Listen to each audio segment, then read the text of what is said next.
Hi again, everybody. We are going to be doing another awesome Gumpaste decoration today.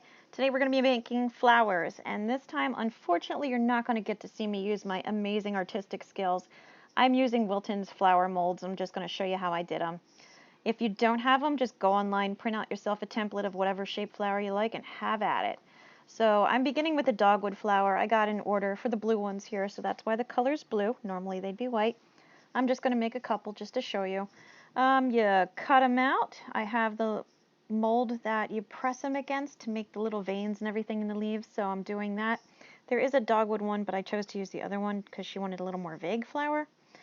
And I used the little shaping tool to lift up in the center where it makes the heart shape on each petal. You just lift it up and kind of pinch it off a little bit, and that helps the flower petal get a little more shape and look a little bit more like a dogwood blossom.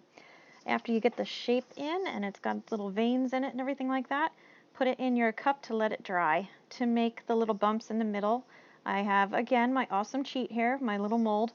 I'm using a light green, and when you press it in, I don't know if you can see what I'm doing here, to cut off the extra so it's nice and smooth, cut along flat with the surface but start in the middle, so that way you don't end up smushing it all to one side when you cut it.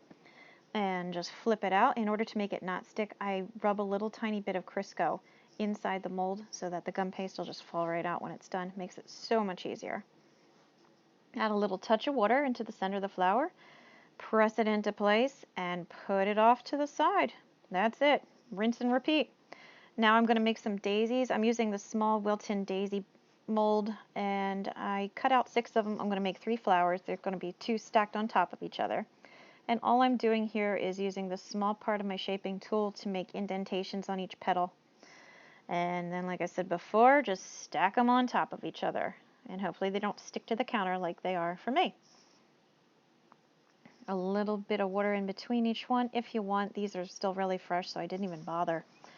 And when you stack them up, make sure that the petals go between each other, so that way it makes it look more like a full flower. I have my little ball tool that I use, and I press down in the center.